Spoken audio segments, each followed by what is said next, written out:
A live edition of the Garden Report here on Thursday night, late night edition. I know some of you will catch this tomorrow. It's all good. We're also going to have another live edition with Sherrod, Josue. They'll be joining us tomorrow live, 6 o'clock. So stay tuned for that on the schedule. Subscribe, Celtics All Access, CLNS Media, if you haven't. And join us tomorrow night. We'll be talking about the biggest questions, not just for the Celtics, but around the East, around the NBA, the biggest questions that are going to impact the Celtics as they try to win a championship next year. The biggest factors as far as players go. I got a list of 10 that I put out on Boston Sports Journal last week, and I'm interested in getting Josue and Sherrod. So we'll talk to them tomorrow, 6 o'clock. Tonight, we have a great conversation with former Celtic Mike Muscala, now of the Washington Wizards after the Porzingis trade. I don't know how many people noticed, but Muscala did go down to Washington in the Porzingis trade. They activated his team option, $3.5 million, I think it was, to make the money work there, and he'll be entering a contract year with Washington. Probably will play quite a bit down there. They do have some good big men like Daniel Gafford and Denny Avdia is on the bigger side too, so he'll come off the bench, I'd imagine. But he should play there. I think he could end up being their backup big. And honestly, the Muscala trade was a trade I didn't love. Obviously, I was interested in Jakob Pertl and some of the other options out there. But it was a trade I liked. And the way it played out was kind of awkward. Rob comes back. Al's available. Grant's still trying to fight for minutes. And Muscala got squeezed pretty bad. They tried to integrate him for a few weeks there. He was playing the 4 with some other bigs, which I didn't always think was.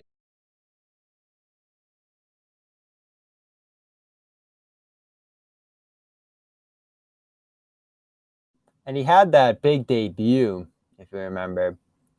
But beyond that, not a ton of impact with the Celtics. But he loved his time there. Not a lot of laments over the trade when I talk to him here, and you'll hear it in just a second. But he's looking forward to the opportunity to stay in the league another year.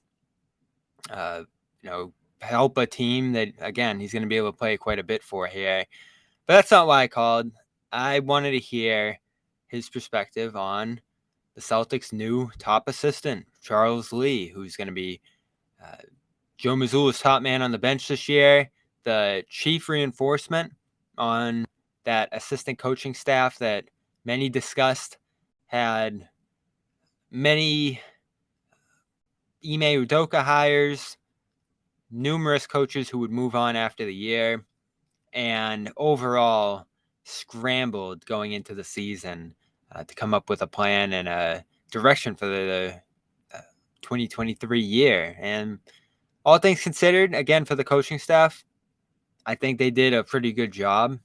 You lament the way things turned in the playoffs, but you're looking for some accountability. You're looking for some defensive acumen. And I think strong voices in there, especially, guys who can relate to players. Charles Lee, not a former NBA player, but as I'll put out this weekend in the piece on him, a guy who was on the doorstep of the NBA. He got a tryout with the Spurs in 2006, made it to just about the preseason, and that was a Spurs team that had Duncan, Ginobili, Parker, before Ime's time, but Popovich, Budenholzer, who he ended up becoming an assistant for throughout his young NBA career in the coaching staffs of Atlanta, Milwaukee, up until last year. So that's where he made his connection. He played a couple more years overseas after that, but he got his start at Bucknell, where he was a star player for 4 years. Non-scholarship player. The year he went there was the last year in the Patriot League where Bucknell plays that they weren't doing scholarships. So Lee, even though he was kind of an NBA caliber player by the end of his time there at Bucknell, was paying his way, taking out loans, financial aid, all the rest. And that was the last year that they did that at Bucknell. That's not what Muscala went through at Bucknell there. But Lee upset some big teams, Kansas, Syracuse at one point. I talked to a bunch of people who played with him there. Those were big years for Bucknell. They ended up ranked toward the end of his senior year, made the tournament, fought with Arkansas. They had some amazing games through his career there. And as I said, tries out for the Spurs after, ends up overseas, but comes back, ends up on Mike Budenholzer's staff in Atlanta, the first one, I think 2015. And Mike Muscala played on that team as well. So Muscala played for Charles Lee during his first year at Bucknell as an assistant coach on Dave Paulson's staff there. And then played for him in his first year as an NBA assistant coach with the Hawks. So Muscala knows him well, had some great times together. Muscala actually just got inducted into the Bucknell Hall of Fame this week, I believe. So these are two big Bucknell legends, guys who are close, guys who really molded their NBA careers together, whether their entrance to the league through Muscala's senior year at Bucknell, or in Lee's case, that first year under Budenholzer as a player development coach with the Hawks. Again, pulling back to that connection he made with the Spurs there. So here's my brief interview with Muscala, who again is getting ready for his first year with the Wizards. Danilo Gallinari's down there as well. Mention him. We mostly talk Lee here, but also a quick look back at Muscala's short time with the Celtics after the trade deadline where they landed him. And this interview, of course, is brought to you by HelloFresh. HelloFresh. New offer here for the second half of September. We're already halfway through September, and no better time to get started with HelloFresh as October comes around, November. These are busy times. Soon you'll be thinking about Thanksgiving season. You'll be cooking then. And by that time, you want to be up to speed, sharpen your skills with HelloFresh. And it's easy to do. Under 15 minutes, you're going to have meals ready to go.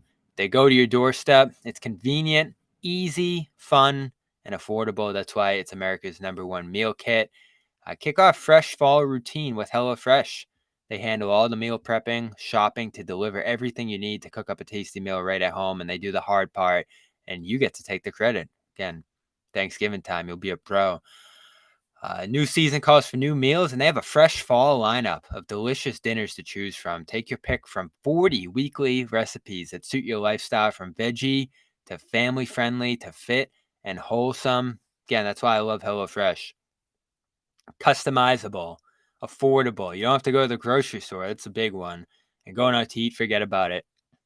It's much, much cheaper than going out to eat. I'll tell you that, especially the way restaurant prices have just skyrocketed. It's not even close at this point. And when you get HelloFresh, you're getting top-notch produce since it travels from the farm to your door in less than 7 days. Love that. So skip that extra trip to the grocery store. Have dinner ready in no time with America's #1 meal kit. It's HelloFresh. And if you go to HelloFresh.com/CLNS50 and use the code CLNS50, you're going to get 50% off plus 15% off your next 2 months. So you're going to get 50% off that first order and then 15% off the next 2 months. It's an amazing offer right now. Again, you can customize the dates it comes on, what you're getting, so you can try a little bit of everything with each delivery. It's almost like, Christmas at your doorstep. It's that fun delivery feeling. And there's so many options here. Again, 40 plus options that you're going to be able to pretty much try something new every time. I love the fish options. Meatloaf, of course, Sherrod's favorite. Again, it's HelloFresh.com/CLNS50. Support the Garden Report. Support HelloFresh. Great sponsor. One of my all-time favorites, really. Love, love, love it. Pre-packaged ingredients, lay down instructions. They make it easy, fun, and affordable, and that's why it's America's #1 meal kit. Let's get into it. Mike Muscala on the phone right now. Here's my interview with him from earlier this week.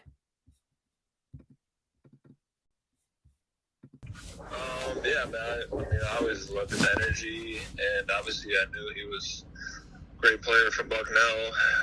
Was on the team that beat Kansas, and kind of put Bucknell on the map. So it was cool getting to play for him my senior year. and then also the fact that he joined the Atlanta staff with Mike Budenholzer when I was there, so we got a chance to work together for even longer, a few years together there in Atlanta. So that was a blessing to be able to reconnect like that. And what do you remember about that team at Bucknell your senior season, going into it, kind of the expectations you had, and, just what kind of team that was that made the, tournament that year?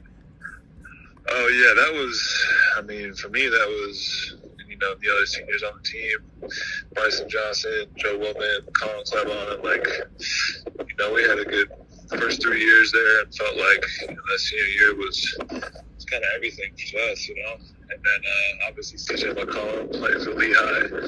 We kind of developed a rivalry, and then he got hurt our senior year. So, it was, we felt like we were for sure the favorites, and we won. We couldn't get it done in the tournament, but it was a really fun year. I felt like we played really good basketball, and we were just clicking. Yeah. Yeah, what made that team so successful? Was it the defense? Was it the offense? What was kind of your calling card on that team?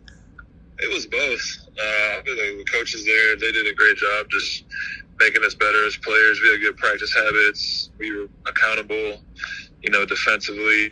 And, yeah, we just had a bunch of competitive guys on the team, and we're all pretty close, having played together for a few years at that point. So, I think it was all those things. And what was Charles' role in that team? Did you work with him directly at all? What was kind of his job coming in? That was kind of like he was new to coaching at that point, but I could just tell early on that he had a great energy for it. And obviously we all respected him and valued his, what he said, his opinions, just because he had been there before, and he had been a part of good teams and been the leader of those teams. So just for him having that experience, along with just kind of his upbeat, personable attitude, I think we could all tell early on that he was going to be a great coach. Yeah, and I talked to his coach, Pat from Bucknell there, and that was what he said. He'd always, light up the room, big personality. What were some ways you kind of saw that, the upbeat energy you just talked about? I think, just like he's consistent with it, and, just like he just brings a good volume to the room, and he's just assertive and confident, and he just kind of brings the energy that is important throughout the course of the season too. When it's a long season, and a lot of it just comes down to who has more of that positivity, more of that juice. Yeah, and when you look back on that year, I know you became the all-time leading scorer, and like you said, getting in the March. What was kind of your best memory of that team, and what you guys accomplished that year? That's a good question. I would just say winning the Patriot League tournament again. Everyone storming the court, and all of us hugging each other after, and just being able to play that championship tournament game at home. It's one of the few conferences where they still do that, I think, so that was special just to be able to close it out, especially after how we had ended our season the year before, losing at home to Lehigh in the championship and them cutting down the nets in our own court. It was always kind of a motivator for us in the offseason. Yeah, and you mentioned Charles joined you guys in Atlanta a couple years later. How would he come along as a coach in those couple years since you had been with him, and what kind of contributions did he give to that team that year? Were you able to work with him then? Yeah, no, he was a great coach in Atlanta. Just a great player development coach. Like I said, I got a chance to work with him a lot. He was kind of like my coach, my assistant, and then we always had really good low-minute games where guys who weren't playing a lot we'd play 5-on-5, so he would join us along with Ben Sullivan, and he was still playing at a high level at that point. So I think just like in his consistency as a player, like for me personally working with him, I felt like I was playing some of my best basketball. Just walking me through different finishes and different footworks and stuff like that. stuff that I felt like was just paying dividends throughout the years I was there working with him. Yeah, what were the little things you kind of worked on? The finishing you talked about, like what was he kind of able to help you through that year? Yeah, I mean, yeah, just like, finishes off the roll, like, some one dribble finishes, catching the ball in that short roll, just finishes around the basket like that, some good ball handling stuff, that he was able to, show himself. And then for me is, kind of a 4 or 5, I feel like I was able to utilize some of that stuff. Yeah, and so obviously he's joining Boston. You were in Boston for half a year. What are some things you think he'll be able to bring to that team? Is it the development stuff? Is it his voice? Like, what do you think's going to be his biggest contribution there on that staff? Yeah, it's all that, and then obviously he won a ring with the Bucks recently, so haven't gone through that, seeing what that takes, being a part of that. Obviously Celtics have those championship aspirations, so I think it'll be all those things. Yeah, and do you think that's something they kind of needed, a voice like that? A guy who kind of brings what Charles does to the table. They're able to bring in him, Sam, a couple guys to that staff. Based on what you saw there last year. I think I never worked with Sam, but grew up watching him. Grew up in Minnesota, so I think that they'll be great voices and great leaders. Yeah. And how do you kind of look back on your time in Boston? It wasn't very long, but you guys made a playoff push there. Almost pulled off that first 3-0 comeback. What do you just kind of look back on the short time you had there for you? Oh, I had a great time. It was one of my most favorite experiences playing basketball. It was a great city. Speak so highly of the city and of the team, and people ask what it was like. Just the fans were amazing. They loved their basketball. They were very supportive. And yeah, I just really enjoyed getting to know the city, getting to learn about the history of the area, having some friends and family come out and visit, and play at the Garden. Man, it was awesome. So a lot of really fun memories. Yeah, and like I said off the top, you and Danilo getting comfortable there at DC so far. Kind of your goals for this year, and just how you're kind of going into it. With camp coming up now. Yeah, I'm just trying to stay in it. I feel like it was a blessing to play. Deep into the playoffs, and just be a part of the Celtics for that. And then I played in the Pro in the summer, and just try to keep playing, keep in shape, just keep learning from the game, keep enjoying it, staying grateful, for the time I still have playing this game. So that's kind of the mindset I have going forward. Just doing that, staying in the flow of it, just appreciating every day I have it. I can still play. All right, Mike. Well, appreciate the time. It was good to catch up a little bit here. I think you guys got the Celtics October 30th, so I'll be down there. I'll come say what's up, and like I said, best of luck this year. Okay, cool. Thanks, Bobby. Yeah, I'll see you then, man. Nice talking to you.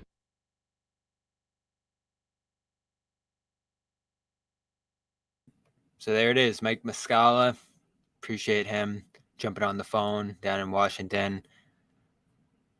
I liked some of the commentary there on the individual work Lee does. Of course, a player perspective, not the NBA player perspective. That's what Sam Cassell is going to bring there. But a guy who played at a pretty high level, has coached some great teams, and that's the one thing you hear from former teammates, former coaches. He's won everywhere. Obviously, that Hawks team had an incredible regular season run at the beginning of his coaching career. 2021, as Mike mentioned, they win the championship there in Milwaukee with him as one of Budenholzer's top assistants. Worked pretty closely with Giannis, so he played a role in Giannis reaching that next level there as part of the development staff in Milwaukee.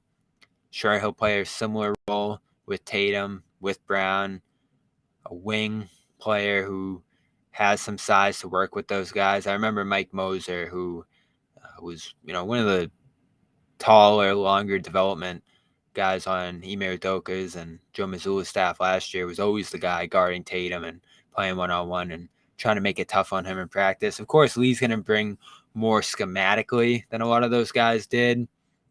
Bigger part of game plans, bigger part of, I'm sure, the defensive scheme. Lee comes from that defensive background of Budenholzer and the Spurs, and even way back to his Bucknell days. Those were defensive teams, as I learned. And experience. He's been in the league a long time now, almost a decade as an assistant coach. And so a little more experience for the staff. Cassell, decades and decades in the league.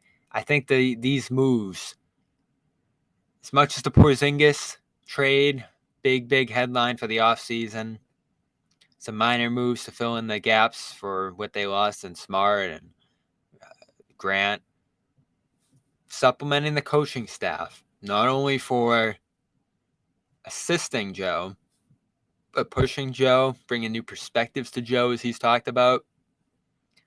And if this all works out, formulating a strong staff that's here for the long haul. And Lee did interview for the Pistons job, made it pretty far along there. And when the Celtics hired Ime, had multiple conversations with the Celtics, and I talk about this a lot.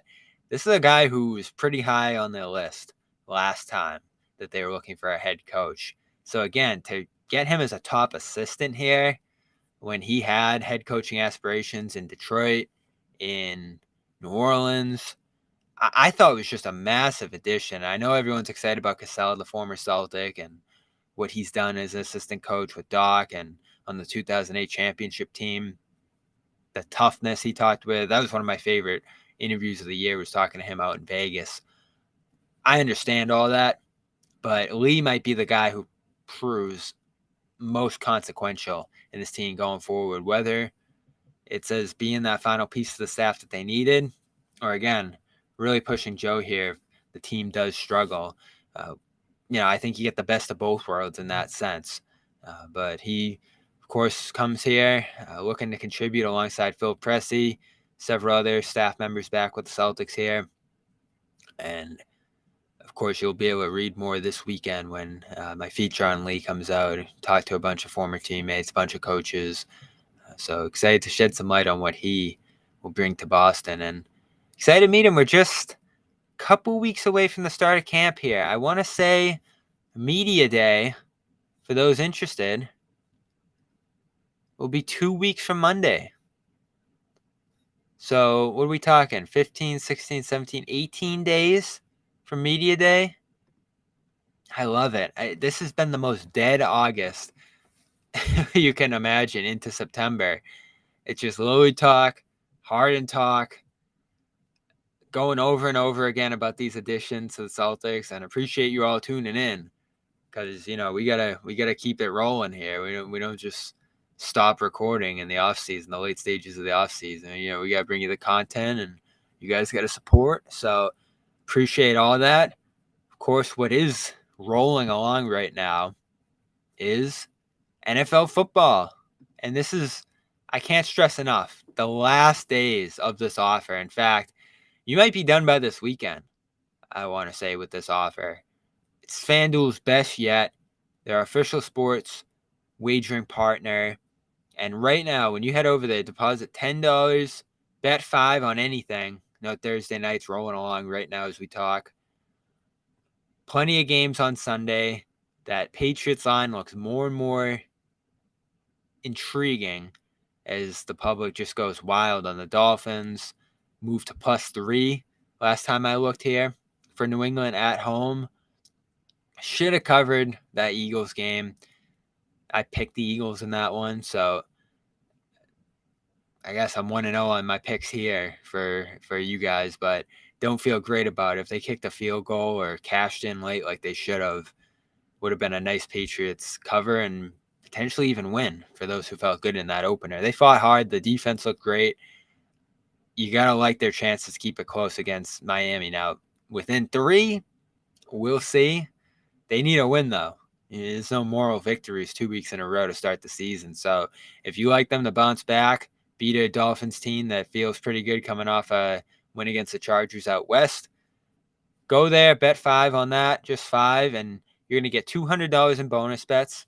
Now you use it on some futures, Some NBA futures, those are all out and live right now. Celtics NBA championship favorites, as we talked about last week with Matt Brooks. We debate a little bit whether it should be Denver or Boston. I think I agree with him that it should be Denver. But 200 in bonus bets, 100 off NFL Sunday ticket. And that's the big one right now. I don't know if that one's coming back again. This is this week and it is gone. $100 off NFL Sunday ticket with YouTube TV right now, plus the 200 in bonus bets. And this is first time users only. So if you haven't signed up yet, this is the time to do it. Go to fanduel.com/Boston. Bet $5 and get $100 off NFL Sunday ticket from YouTube and YouTube TV. Now's the best time to join FanDuel. It's easy to use, and you can bet on everything from spreads to player props and more. So visit FanDuel.com/Boston and kick off the NFL season with an offer you don't want to miss. FanDuel, official partner of the NFL. And there's the offer in full view right there. FanDuel.com/Boston and 21 plus President Mass. First online real money wager only. $10 first deposit required. Thank you, FanDuel. Show them some support. Let's close this out. Not a ton going on from this week. In fact, very few headlines on the Celtics front. We didn't debate some of the biggest factors, biggest stories tomorrow, 6 o'clock live with Sherrod and Josue. If you've missed them, they'll be back soon. As soon as tomorrow, John, Jimmy, believe we'll hear from them late next week as we'll start to see some guys piling back into camp. I guess that's probably the big headline of the week. Number one,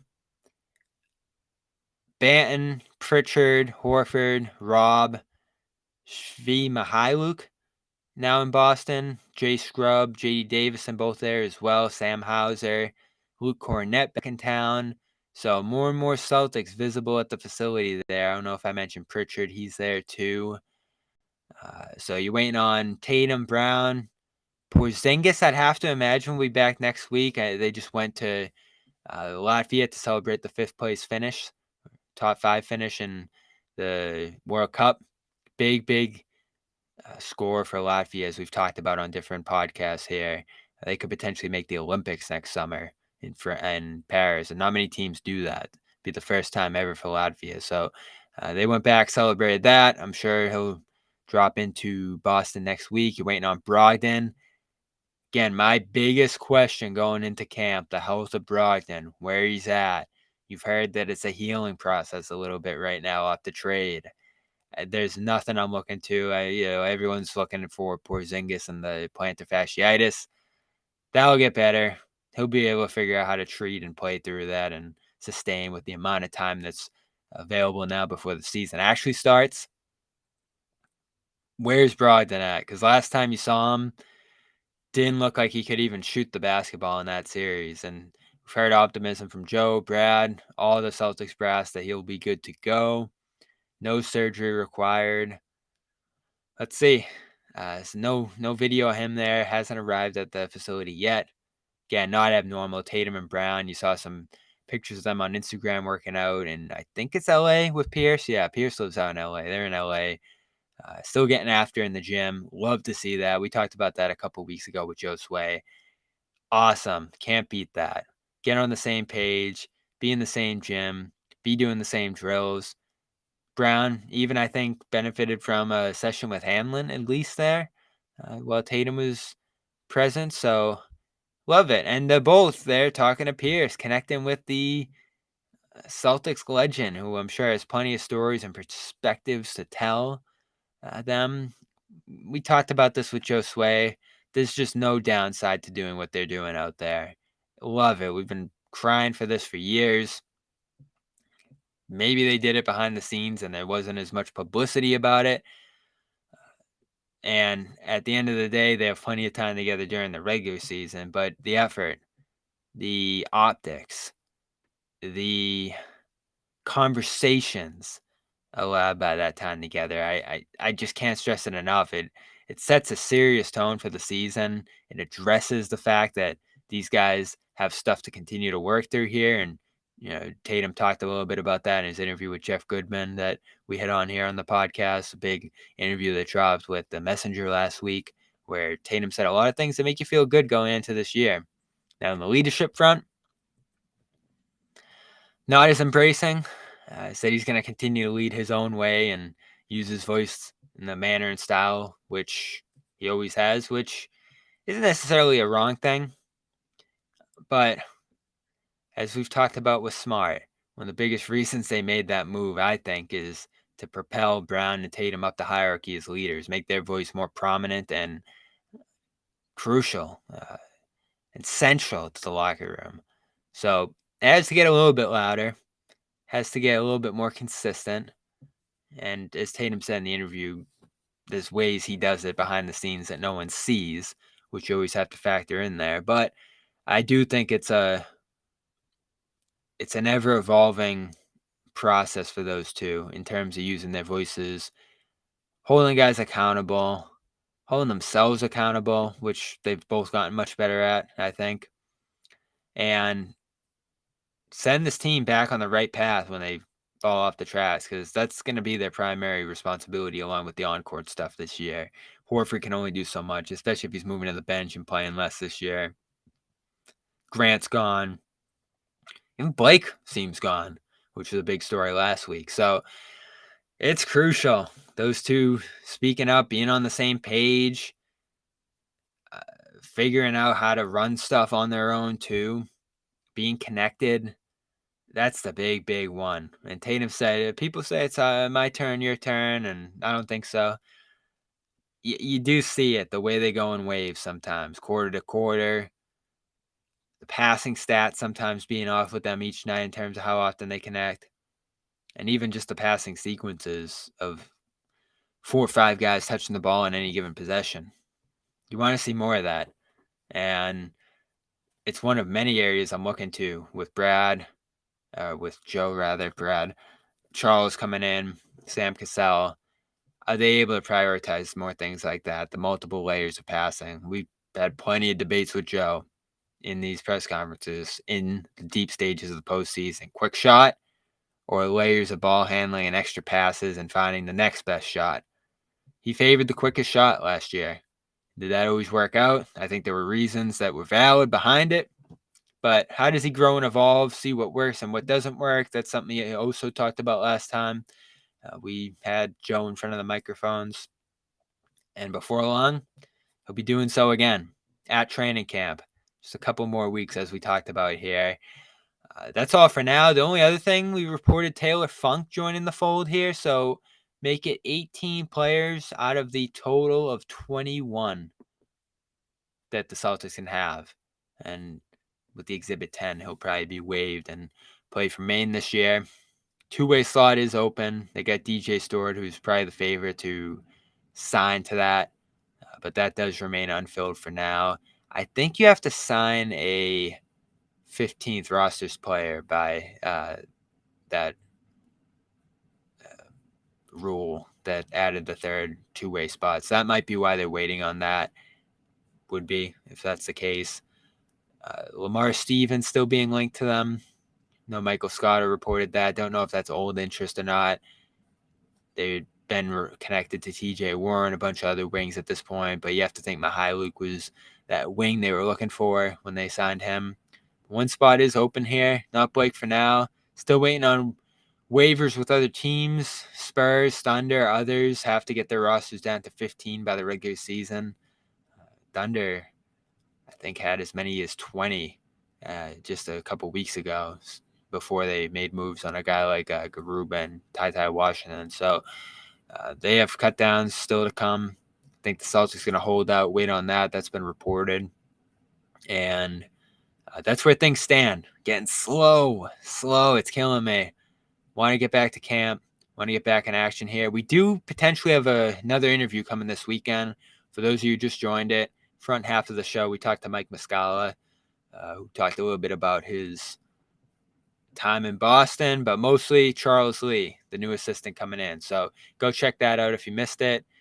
We're back tomorrow, 6 o'clock live. Sherrod, Josue, and I. We're going to talk about the biggest stories going into this season. Not Celtic stories. We've been over that. We'll talk about that plenty. But the ones around the league, they're going to dictate whether or not the Celtics win a championship here. And before we get out of here, good shout out to our friends at AG1. Go to drinkag1.com/garden for a year's supply of vitamin D and 5 free travel packs with your first purchase. They've been a great sponsor to us for a long time here, and we've enjoyed it for that whole time. The scoop in your water each morning that gets your day going right. 75 vitamins, minerals, adaptogens, probiotics, and more. Gut health, energy, all the ingredients for your health and diet that set a good tone for your overall health and well-being going into this fall, and that's very important. It's easy. It's got that nice tropical flavor, and there's a lot of cool gear here too. I'll be wearing that crew neck often before long here that they sent. Nice glasses to drink it out of, and the green theme container for all you Celtics fans. Nice green theme to all their products. It's Athletic Greens now, AG1. New site, drinkag1.com/garden. Go there, get a year's supply of vitamin D. 5 free travel packs with your first purchase. Thanks for everyone who joined us tonight here live. Great talking to all of you. I'm excited to get together again tomorrow night. And then just about time for training camp. Jimmy, John, back next week. Joe Sway, Sherrod, join me tomorrow. And in case there's any news, anything pops up, a 15th man signs, subscribe, Celtics All Access. We're going to get a video up instantly when that happens. So appreciate all your support. And whenever we go live, hit the bell. You'll know, even if it's just a couple hours before we decide to rally together a show here. And, of course, support our sponsors. Big ones tonight, HelloFresh.com/CLNS50 for 15% off over the next 2 months, plus 50% off your first order. And FanDuel, last chance on their offer, FanDuel.com/garden. $5 gets you $100 off NFL Sunday Ticket and $200 in bonus bets. That's all for tonight. Have a great night, everyone. Great weekend. Just a couple days away from that. Enjoy the football. Enjoy the rest of your summer here. Summer rolls into September. And appreciate you going to us for your Celtics coverage. I'm Bobby Manning. This has been The Garden Report with Mike Muscala talking Charles Lee. I'll talk to you tomorrow night.